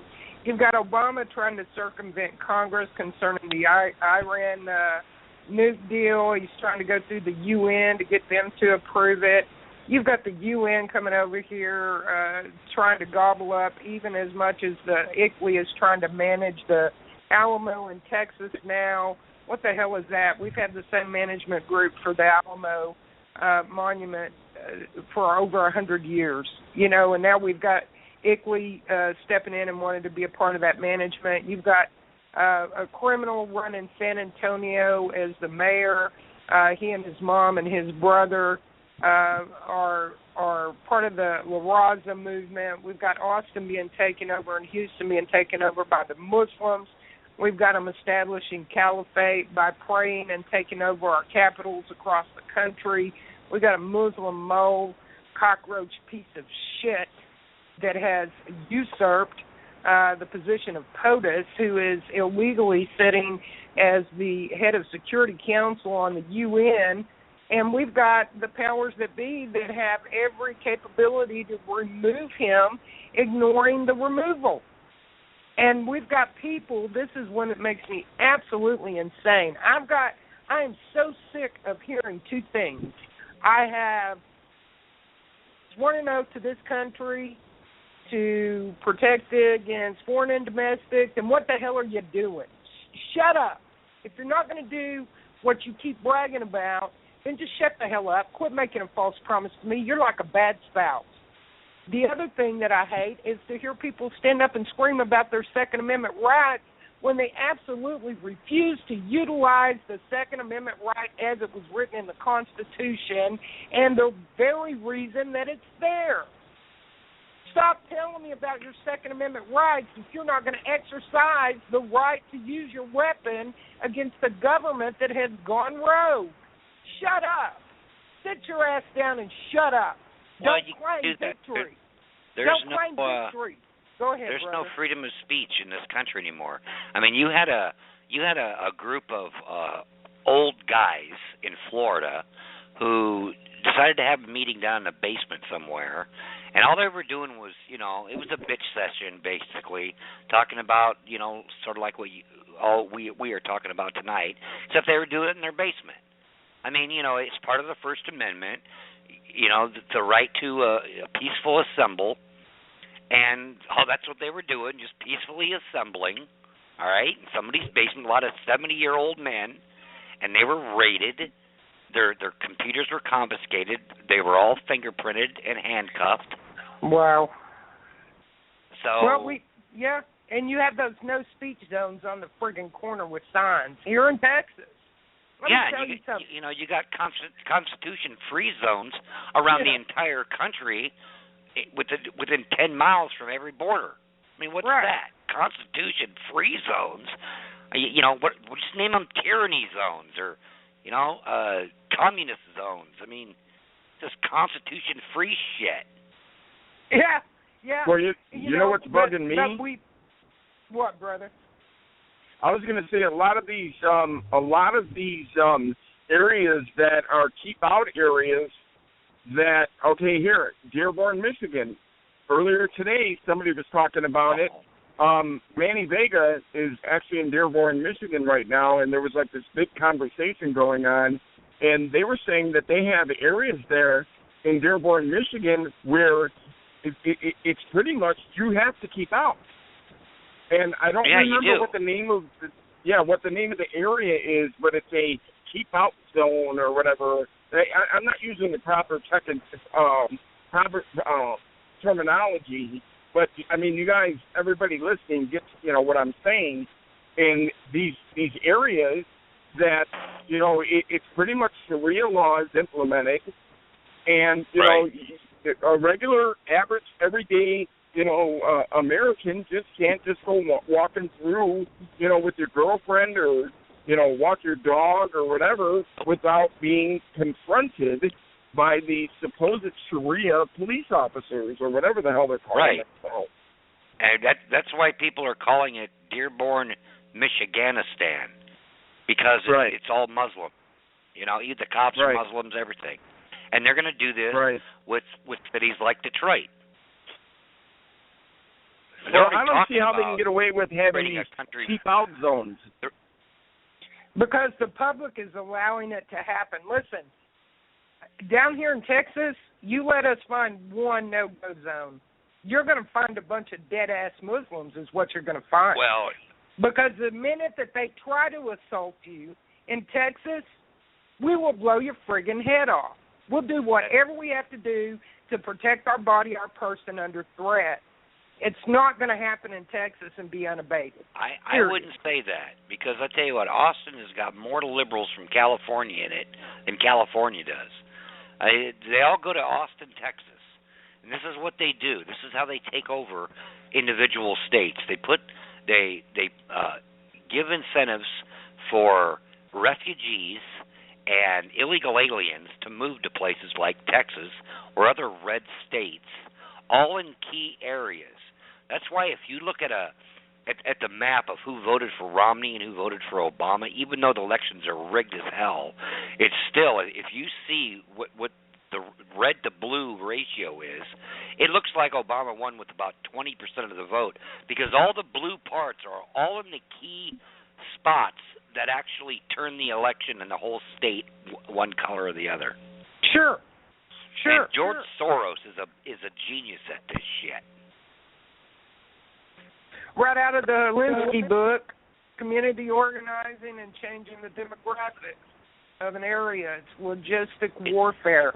This is how, you know what, if Texas used to be the old Texas, somebody like Sheila Jackson Razorback Lee would never get elected. But they redistrict it just enough so the Neanderthals vote for her. I mean, this witch, she makes people from California look conservative. She's being elected over and over and over, and don't mess with Texas. You know what I'm saying? Yeah. I mean, if I was living in Texas, I'd get as many of my friends as I can to move into her district just to vote the bitch out. But it's probably rigged. Who knows? Half of these judges in there are put in there by George Soros. I mean, when you have that much money, that buys a lot of people and influence. Yeah. Yeah, they were just talking about that today. That made big news today. What are we going to do? Go ahead. If you think about it, they said, like, in the 70s you could buy Congress for $250 million, okay? Now, these billionaires have got all their money offshore. They don't have to pay any taxes. And they just get billions upon billions. And then you got people like Jamie Dimon, who steals $30 billion from people's individual bank accounts, and because he's connected, he doesn't get in any trouble at all. Or they steal $100 billion, and then they're fined $5 billion, and people think, oh well, they're being punished. They were fined $5 billion. Well, boy, that's a pretty good profit margin when you can go steal $100 billion and only have to give $5 of it back, isn't it? That's $95 billion pure profit. What do you think they do with all that money? Sick. I mean, these judges, they'd eat their own children for $100,000. It's unbelievable. By the way, Becky, I posted that. Yeah, I saw that. Okay. Well, look, you, brother. I'm in Illinois. Okay, I'm in the number one corrupt state in the union. Okay, look at how many of our governors have been in jail. Okay, it's like our last, I don't know, up to the one that we have now, which actually he was a lieutenant general, and they made him the general. I mean, the lieutenant governor, lieutenant general, Jesus. The lieutenant governor, then they made him the governor, but before that, our 4 governors, right before him, all went to jail. For what reason? Corruption. Okay? All of them are on the take. We all know that. I mean, it's unbelievable. But like you said, they would sell out their own kids, their own families, or whatever, if they knew they could make $1 from it. Yeah, how's Blagojevich doing, I wonder? Remember Rod Blagojevich? He was your governor for a while. Yeah, I actually know Rod. I know Rod pretty. I used to play softball with Rod. I actually know his wife, Patty. She's on my Facebook. Well, the only thing good I can say about him is that he liked Elvis. That's about it. But, yeah, right? I look at Rahm Emanuel. He's this little evil Jew who thinks he's Al Capone, and he'll probably get reselected. You know, they all hate his guts there. I don't think he will. This bastard. But I don't think he will. Well, let's hope not. Let's hope it isn't that bloated gas bag that runs the teachers union. Oh yeah. You know, the one that's always screaming that it's a chocolate city. Yep, I know who you're talking about. Just like the jackass Ray Nagin was saying in New Orleans. Chocolate City. I'll tell you why Rahm Emanuel got in there, and that's because of Barack Obama. Him being his best friend, you know, and Obama pushed hard for him to get in there because, you know, he was one of Obama's aides in the White House. Yeah, he was chief of staff for a while. Yep. Yeah, I can't stand the guy. I'm glad I don't live in the city any longer. I live in the suburbs. My wife picked a house in the suburbs, and I didn't think I was going to like it. I thought that it was going to take me a long time to get acclimated and everything else, and it took me about a week. So I've never lived in a blue state before. I just I can't do it. You know, I can't do it. Right. It's just I don't know. Not that it really matters anymore, because these rhino sellout pigs that we have in there now. I mean, see, that's what I mean. You know, when the House and Senate are split, one side is running one and one the other, they can always make it look like it's a fight back and forth and that they disagree on things. But when the Republicans have both the House and Senate and they roll over and do whatever this jackoff is telling them to do, you see that they're all playing on the same team because they can't pretend anymore. Look at the amnesty. I couldn't believe that the other day. Now, wait a minute. I mean, you look at these guys. They haven't passed a law, for it. Matter of fact, they voted it down when they did vote on it. He didn't even sign that executive order. Did you know that? Yeah, I remember. Yeah, no, I do know that. Yeah, Keith pointed it out to us. He didn't. So all he did was utter the words, and now it's the law of the land. That's not a democracy. That's not a republic. That's not a theocracy. It's a dictatorship. When you can just speak words and they magically happen. Well, everybody was hooting and hollering, oh, yes, the Republicans won the House. We're going to see changes and blah, blah, blah. Trey Gowdy's going to lead us to the promised land, this one, that one. Yeah. Every one of them had Obama's back on it. They saw it the same way that he did. It's unbelievable. Louis Gohmert is the only one who voted against Boner as being that Speaker of the House. All of them should have voted him out because they all knew what he was going to do. You know. Right. They all knew he was going to roll over and take one up the can because that's what he does best. But they didn't. Trey Gowdy and the rest of them voted for him. So, you know, the Republicans took over in the midterms, but 95% of them were incumbents. You know, you had people in Louisiana running, like Rob Maness, was a war hero, veteran, you name it, and he wasn't an establishment guy, and he didn't win. You know, that is a time when all the establishment people, I don't care what letter they have in front of their name, has got to go. And new blood, new Tea Party type people should be in there. You know, Mitch McConnell, that gnarly old basset hound face looking bastard, he's been in there for 32 years. Yep. Just ridiculous. You know, it's the definition of insanity. You know, you can't expect to do the same thing over and over and over and expect a different result. And that's what they're doing. You put these incumbents back in there that's been in there for 3 decades, and you think something's going to change, that's insanity. Well, here, let me ask you a question. I would say that we have never had a changing of the guard. We have simply had an increase in the gang number. You have Clinton, right now, Bill Clinton, who is deeply involved in an unappointed position in global in global issues. What the hell is that you've got Bush doing the same thing. What is that? They're talking about the human rights being violated in North Korea. You know, fuck North Korea. We've got violation right here in my country. Yeah. Yeah, you know what? You got a Gitmo detention center in Illinois, in Chicago. Yep.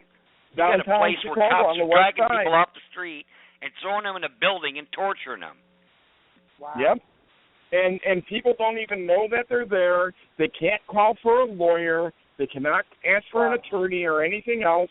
They're bringing them in there and beating them. Now they're saying that some of them. Oh no, I know. But now they're saying some of them, they're even drugging them up. Now I don't believe that. Okay, I think that's a lot of hearsay because a lot of people are saying, oh, they're giving them heroin and shooting them up with heroin and this and that. I don't believe that part of it, but I do believe they're taking people there, beating them, and doing stuff like that. It's been happening here for a long time. Okay, it's no secret. You know, I've been on the streets. I was born and raised on the streets my whole life. I mean, I've seen it all.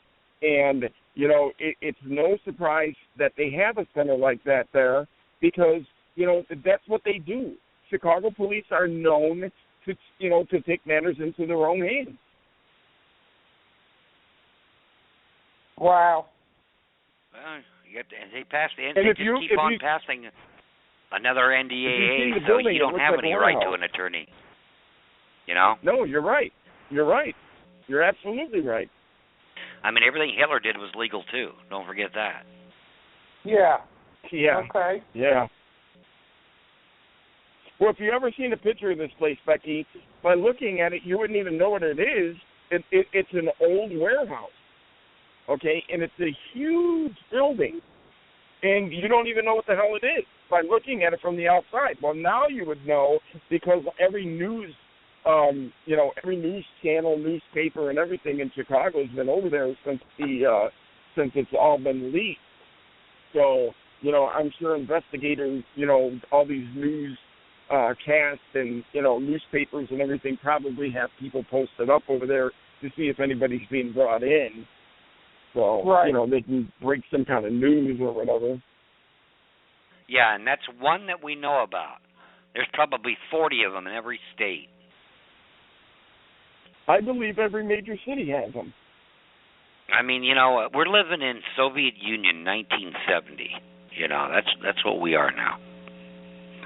Cold War. I mean, we used to make fun of people in school. We used to make fun of the Russians in school. Boy, wouldn't you hate to be those bastards? They can't do this. They can't do that. They can't. Well, guess what? Now we're them. Times have changed. Yep, times have changed. And they knew it was going to happen. You know, they had some defector one time in the 70s come over here, and he says, you know, all that spy shit you see in the movies and on TV, that's nothing but BS. We're going to take you from within. We're gonna pump the big states full of libtard freakazoids that go against your Constitution until they take control of your government, and then we're going to vote all the patriots out. I mean, he just went right down to Saul Alinsky, pretty much Communist Manifesto playbook, and it's all happened. And people get fat and lazy and happy with their lives, and as long as no one's kicking their door down and yanking that remote control and that beer out of their hand, they're just hunky-dory, you know? Yep. Hey, I opened up our brother Rudy's mic. Hey, Rudy, how you doing? Rudy. Hey, what's up, brother? Hello? How's it going, bud? Rudy? What's up, Rudy? Hey, how you doing, man? Long time no talk to you. What's happening? We got Scott Perello and got Bobby on the line. How are you doing? I was just turning some chicken when you called. I mean, when you unmuted my mic, and I had it on mute, I was just kind of fumbling through, and I was like, man, I hope I don't hang up.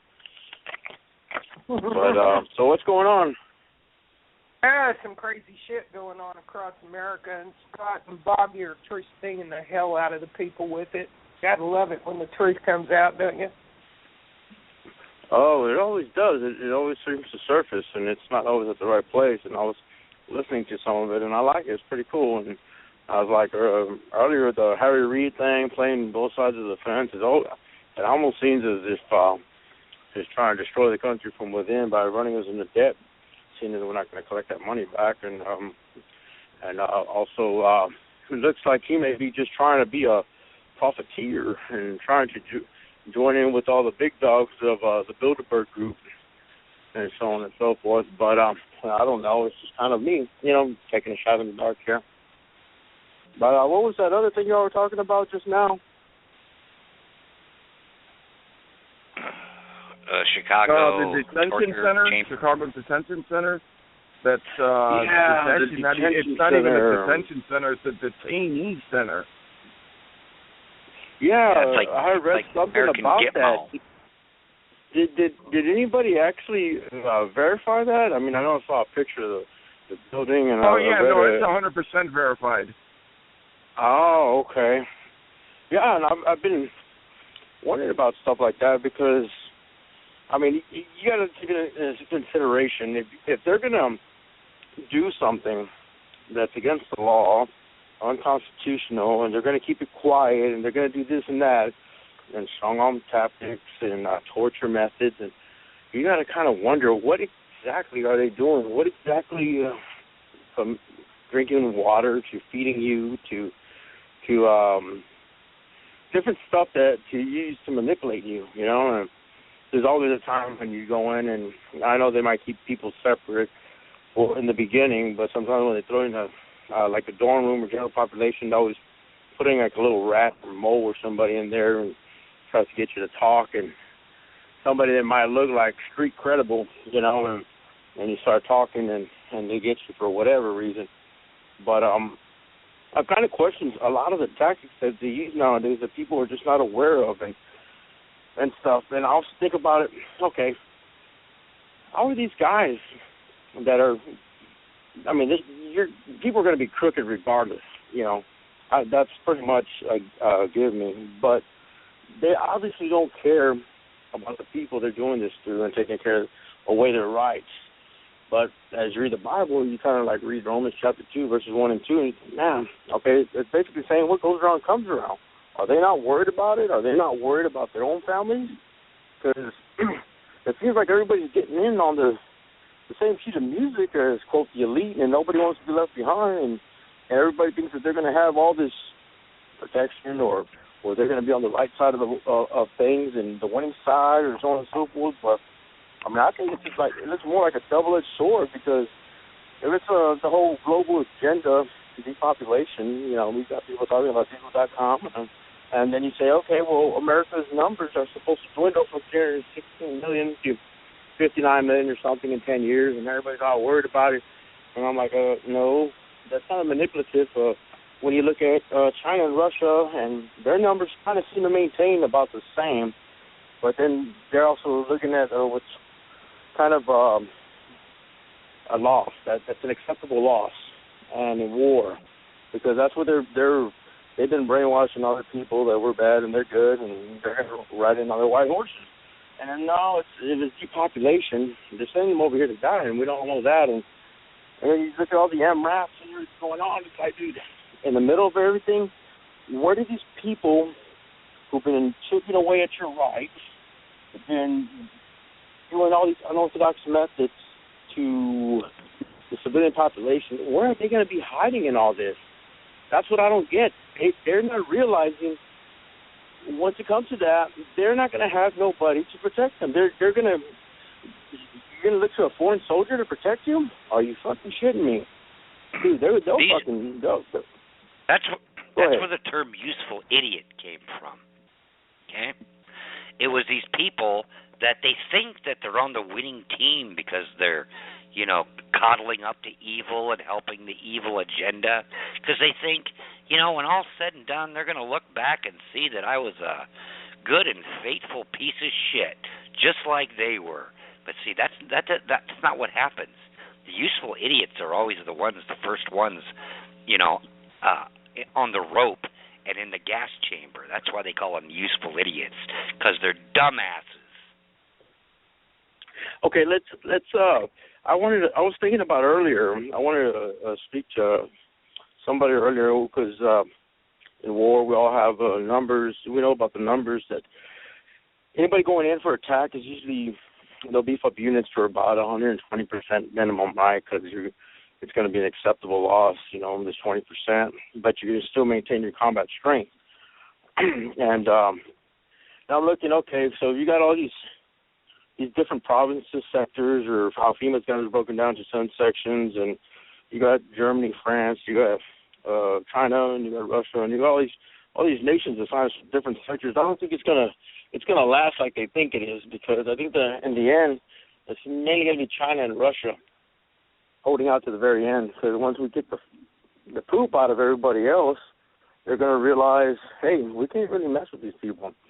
Okay, now there's 316 million plus people in the U.S., and we know that history tells us only about 3% are actually going to rise up. 10% will aid, 20% will side on the other side, and a lot of the people are going to be wiped out. And you got to take into consideration, okay, we've got a certain percentage of their army. It's going to be an invading force, and of course, they're going to use missiles and bombs and chemical warfare and biological warfare, and all these great factors are going to come into place because it's going to be organized chaos. In order to kick the poop out of them, I say, if we go 1-for-1, which is not going to happen. By no means, there's not going to be 360 million people in this country taking one soldier's life that invades here. And when I say invade, not just Russia or China or Germany or France, but also the ones that have illegally invaded, Muslims and whoever else that decides to take up arms against us. It's pretty much going to be a free-for-all. And if 3% of the population have to carry everybody else's weight, that's like 9.48 million people. Everybody's going to have to kill about 33 people, bare minimum. But then you got to take into consideration, out of 10 people, out of the 3%, only 3 are actually going to be fighters, and one's going to be a real warrior. So now you got to kind of up it up to the real warriors are going to have to carry the load, and the fighters. So it's going to have to be like 100 apiece. Well, kind of seems like it's a far-fetched idea, and it's kind of rough numbers. I was working earlier over coffee, so I know they're not accurate, but these are going on in my own little mind. And anything after that, I guess it's round 2. What say you? I say we're screwed. That's what I say. Well, I'm not looking out of it. No. The NSA knows how much your shit weighed this morning, okay? Intelligence is number 1. They'll take out the internet, take out the cell phone towers, take out a few other things. They take out the food supply, and you think those crazy whack jobs go nuts when they're fighting over an iPhone sale at Walmart during Christmas season. Just wait what happens when they go without their Twinkies for 24 hours. Have you ever backed up an animal with claws into a corner? Well, it sounds stupid and crazy, but you know that you're not going to do it. Everybody knows that you can outsmart this animal. You know that. But what happens when you back up an animal into the corner? Because they have that advantage over the collective. They have that advantage over people that you can just hang something over their head, and they're like, okay, we can't break this law because now it's illegal. But then you have those fucking animals who are going to pick up the slack. The Humane Society is full of mean, cornered animals. They were cornered until they were caught because the people pursuing it were smarter and had better weapons to get it with. I mean, you got people so brain dead in this freaking country that until they got stormtroopers coming through their window, they're not going to believe anybody. Sure as shit, they ain't going to believe you and I. Yeah. And by that time, it's going to be too late. There's no organization. I mean, I don't know. You have more faith than I do, because this thing has been planned out. They have shrunken our military to pre-World War II numbers. Yeah, all right? They have, haven't they? This commander-in-chief has purged like 5,000 top officers in every division you can imagine. And you know he's sticking in their place transgenders and gays and women that can't even pass the Army Ranger No, that's not who he put in. He put in Muslims and foreigners. That too, yeah. Well, you know what? You know, it's funny. That's what they do. You know, they put in the most incompetent asshole in the most important position, so they can always claim, ignorance and incompetence and plausible deniability. Well, he didn't know what he was doing. He was new in the job. Well, I mean, when you have a Secretary of State and a government like we sword. do. The information thing is a double-edged sword. They can't even say the word radical Islam. You notice that? Can you imagine during World War II if the president came out and he couldn't say Nazi, or he couldn't say, Gestapo or Stasi? Yeah. Well, he'd have been calling the Third Reich misguided Germans. We invaded Iraq, and there was all these Iraqis that were scared to come out because they heard all this information that they just weren't privy to before. All of a sudden, all this information started circulating that you better watch out with these U.S. Marines because they eat babies for breakfast, and they're just ruthless, vicious animals, and that's called psyops. Information works both ways. You can let some information go, and you think your opponent is mentally defeated, and you think, okay, they've got all this great shit.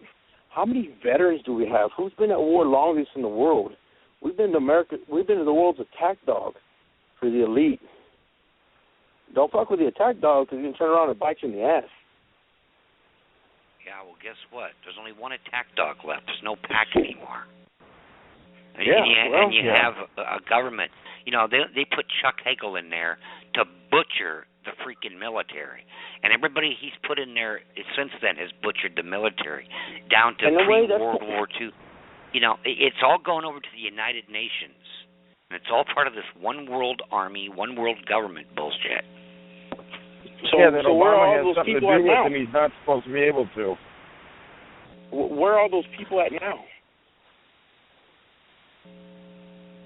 All the people that he kicked out, where are they at now? Yeah, they're not doing. They all got pink slips. Spread all over the country.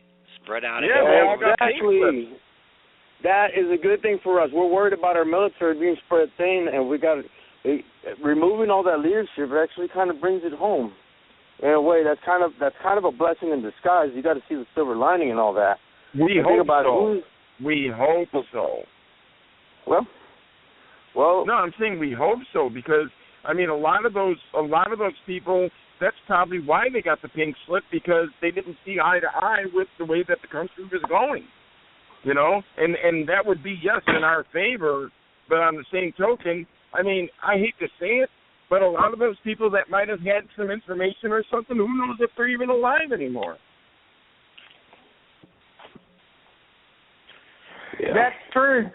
It would be kept hush-hush. They sure as hell wouldn't give us an indication by way of media that the ones that have been purged have committed suicide, had heart attacks, car wrecks, right. All the other shit this rogue government uses to eliminate opposition. Who knows? Well, we don't even know that, but just in general, seriously, we don't even know if they're alive. We don't know anything because we don't even know who those people are. I'll tell you what I do know. They're not doing shit. They're not doing shit to stop what's going on. I do know that. I do know that for a fact. Yep. You're right about that. Because if they are, how come they're not taking leadership, and how come they're not saying, hey, we know that this is wrong. This is how we write it. Yeah, that's why, Becky, I want you to watch that video all the way, because that will really blow your mind. This is from, Sergeant Major, who's in charge of the Green Berets and all those top guys, and his best friend, who was in charge of all the Navy SEALs and all the naval forces. All right, they're not bullshitters, and they're not bullshitting. And I just wanted your opinion on it. I ask you to watch it because, I heard this stuff. I knew the information, but it wasn't until I heard it out of this guy's mouth it just corroborated it all. Yeah. It was like, ouch. I wanted him to say the opposite of what I thought was true, and that didn't happen. Well, we've got a representative down here in Texas that filed a bill H361, I believe it is, this week in the legislative court in Texas, and presented it on the floor in Austin to be voted on, and it's to cut the utilities off to the NSA. We've got to start cutting the head off the snake's ability before we can take this country back. And I really don't see that happening across the board to save a nation, but I do see a very huge probability that if we start taking all 50 of our countries back away from that shadow government and sticking it to their ass, that we can eliminate them, then put them on trial and hold them accountable for the atrocities that they have been a party to, that have been committed in this country against American citizens. And we can start cleaning up the mess that they've left behind. And it's going to take generations of cleaning in order to have a cleansed nation. And I don't even know that that's possible, but I do know this. In Texas, we're fighting for secession, and if we have to file writs of mandamus and writ of Orlando against our officials in the state of Texas in order to get them to do their damn job or have them arrested for not doing so, that's what we'll do. We're trying to secede this state to save us from this federal overreach that is nothing more than a band of thugs. There's never been a changing of the guard. If you notice, every election since I have been alive, the preceding government is always in bed with the current government. They're always a party to, a part of, appointed to certain positions, whether it be in a capacity as an ambassador or otherwise. They're always still involved in our government.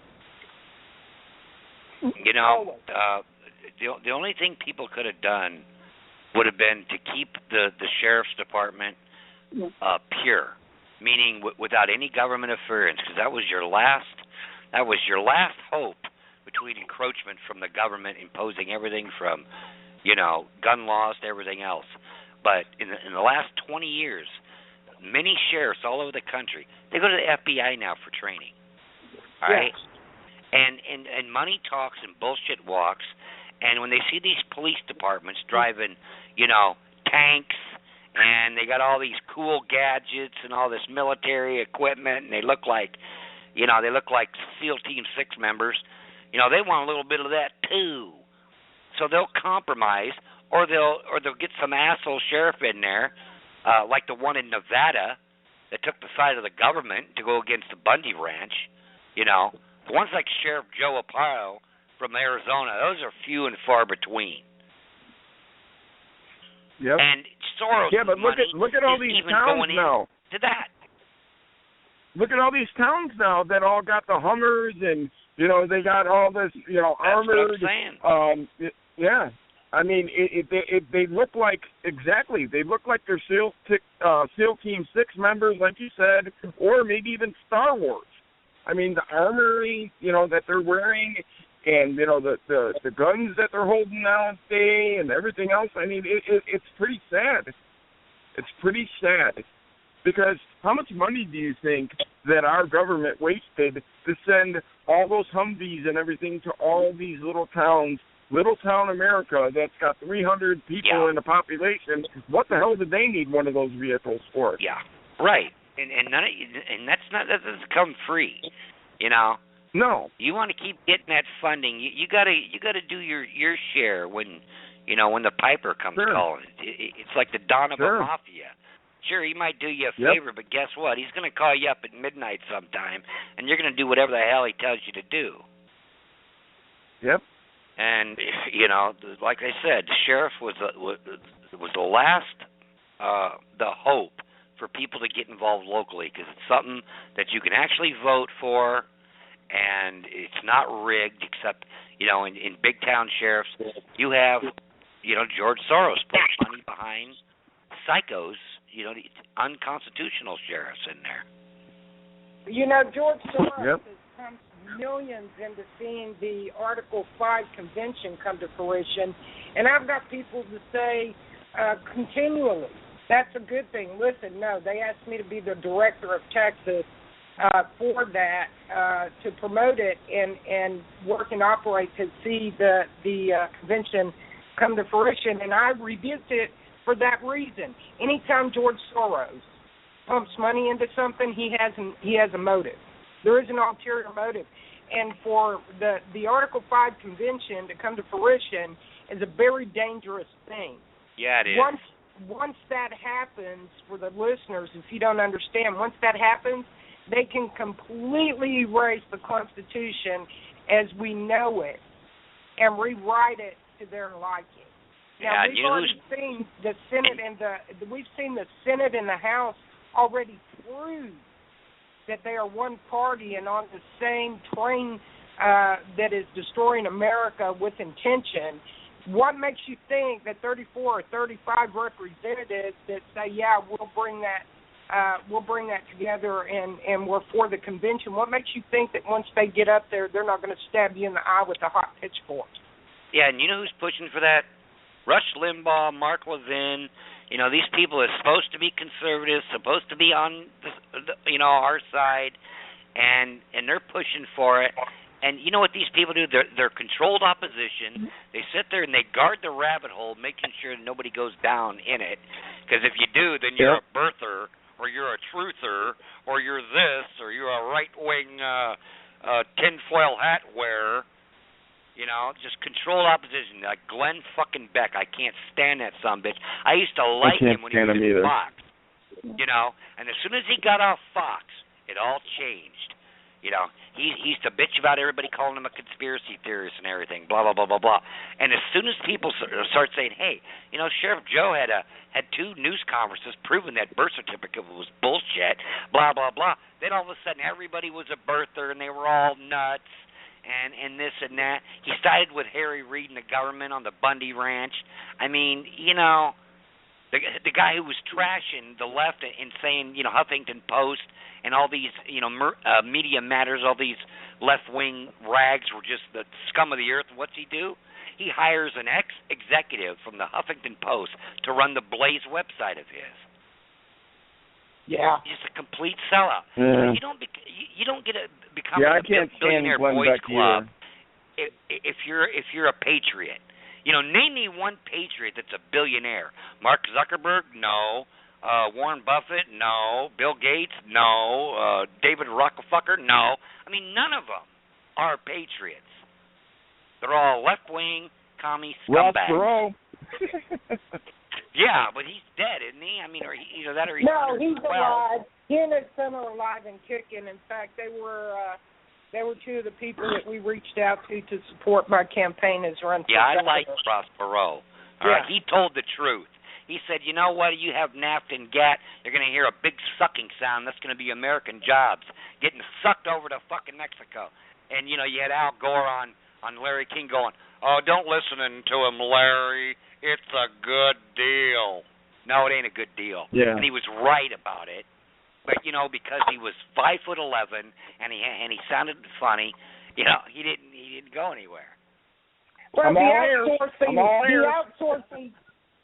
Listen, the outsourcing of industry to foreign companies under the guises of it's good and proper international trade that boosts the economy is a friggin' lie. It destroyed the lives of people in industry right here in America and has forced Americans to buy un-American products.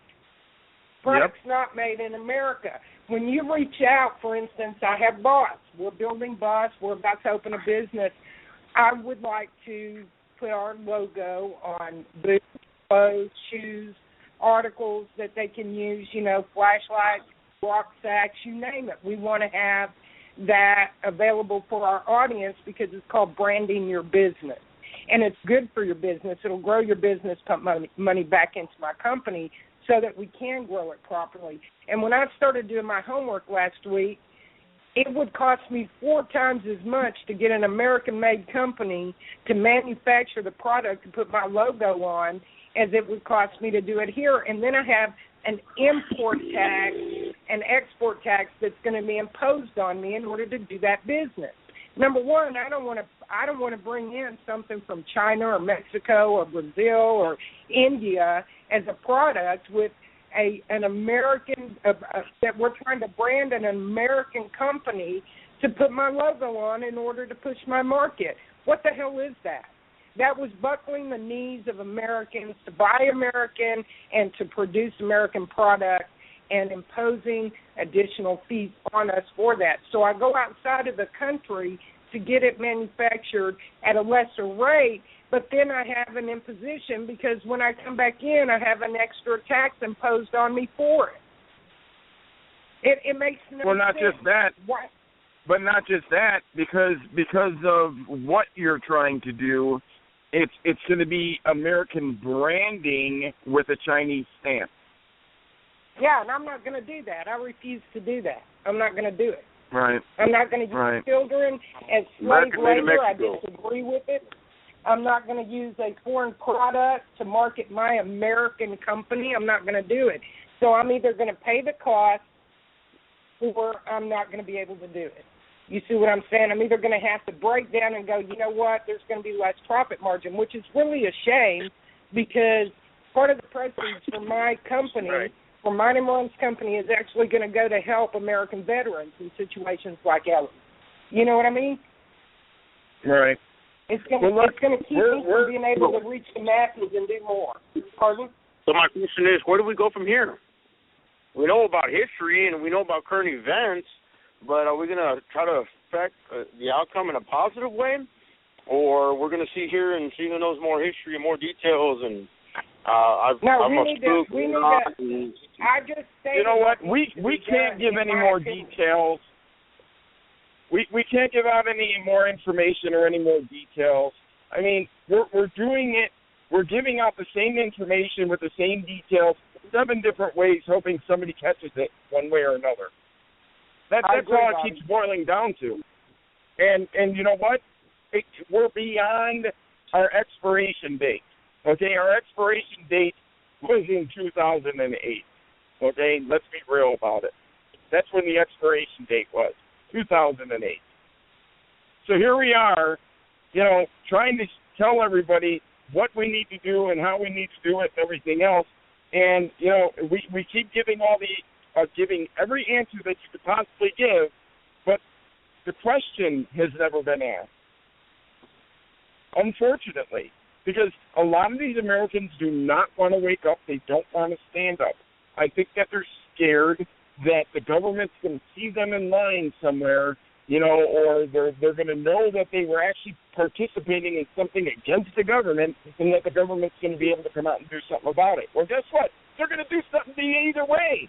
So if you don't stand up, it's going to fucking happen. And if you stay seated, same thing. Wake up, America. Get the fuck off your goddamn computer. Get out of your seat. Stand up and do something already. You know, that detention center, it kind of sparks my interest because that's not going to be the only one, and what the government does, they got to make it to where there's an actual book that everybody as a whole can follow, and it's going to follow the same format because they want everybody on the same sheet of music, and they employ idiots like me. For example, I was able to join the military, and I had a GED, and I only got out for 3 jobs, infantry, or tanks. Coincidentally, I scored higher than everybody with a college diploma. I have no idea how.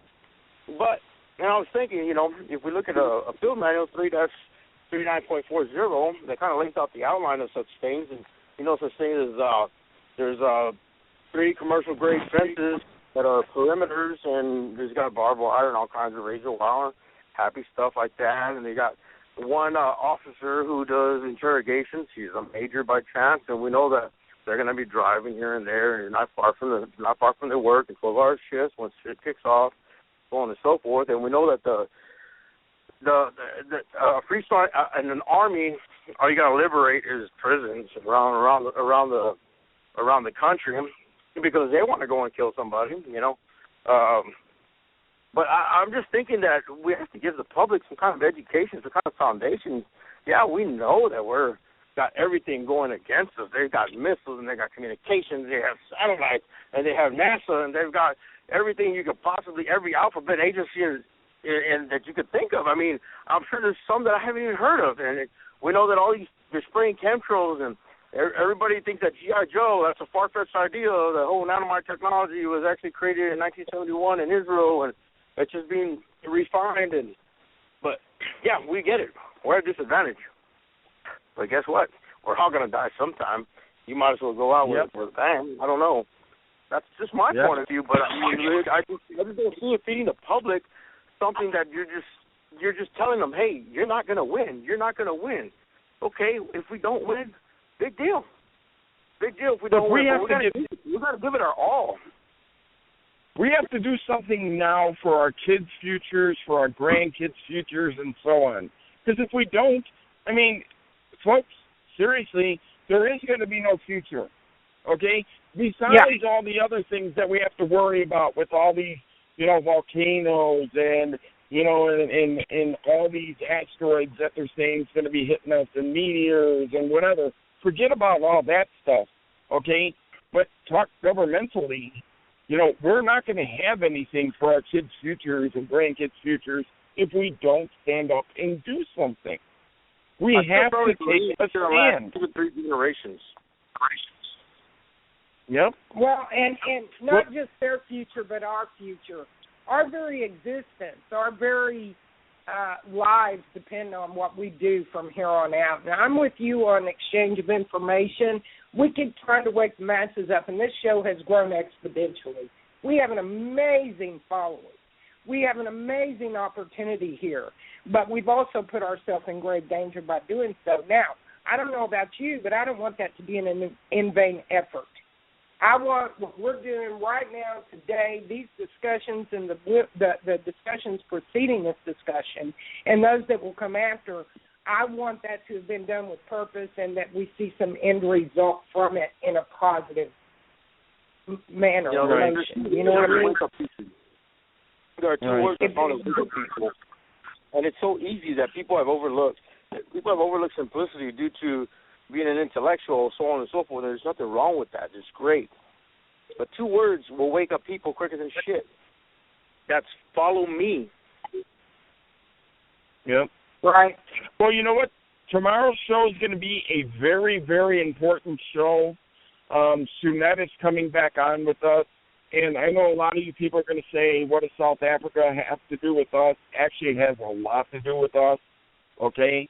And she's dealing with the whole situation with the whole white genocide and everything going on there. So Becky's going to have a big show tomorrow. I actually have to go. I mean, you guys are more than welcome to carry on. I actually have to go, though, because I'm just getting towards my neck of the woods. But, it's very, very important that we keep doing these shows and we keep having these roundtable discussions and stuff like that. I mean, it's nice to bring all these different minds to the table and open up a different perspective that people can actually relate to. And, hopefully we'll hit a nerve somewhere and maybe people will just say, you know what, I've had enough. I'm ready to do something. I'm ready to stand up.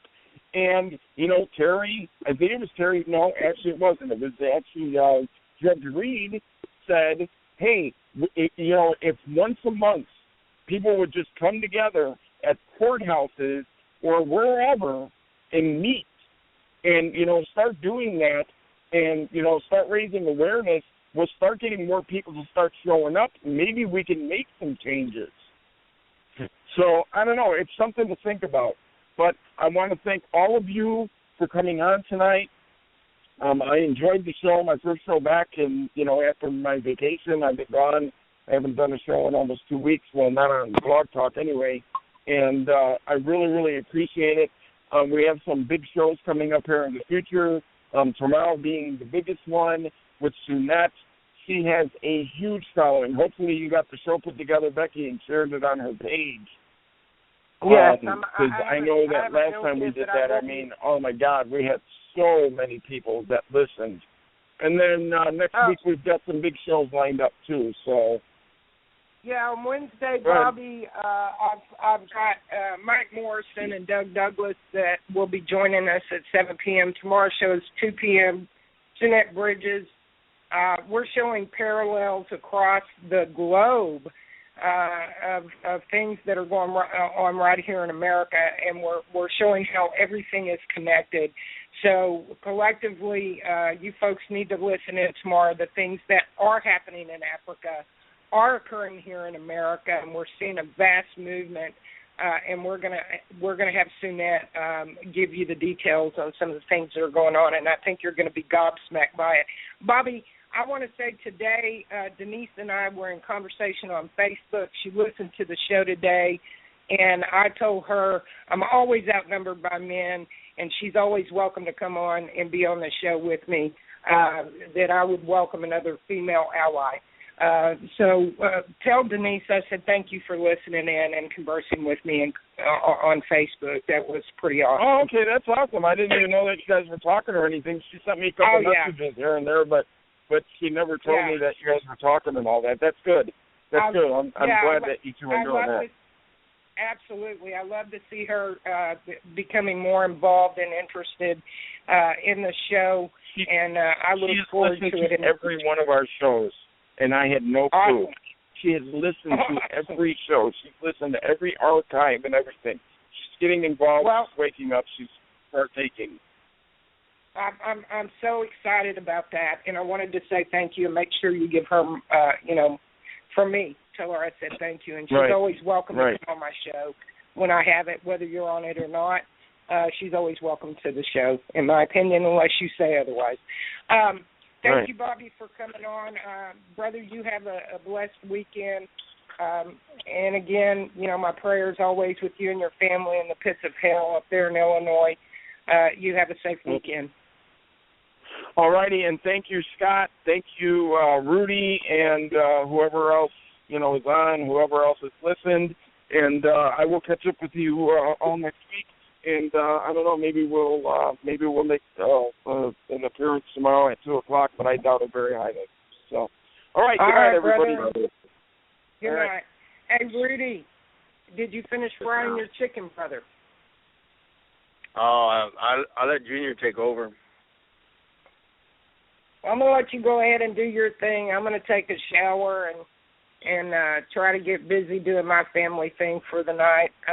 I want to thank you for coming on, Rudy. You're always full of knowledge, and the impartation is always wonderful. So thank you again, brother. And contact me later by phone so we can discuss some of the information you and I were going to exchange earlier.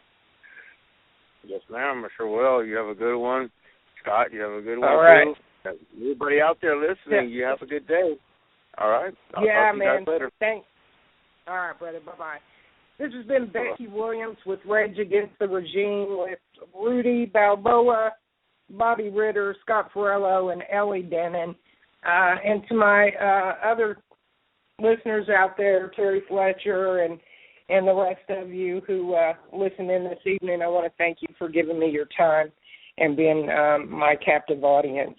May God bless you and keep you until 2 p.m. tomorrow on Rage Against the Regime with Sunette Bridges. This is Becky Williams signing off.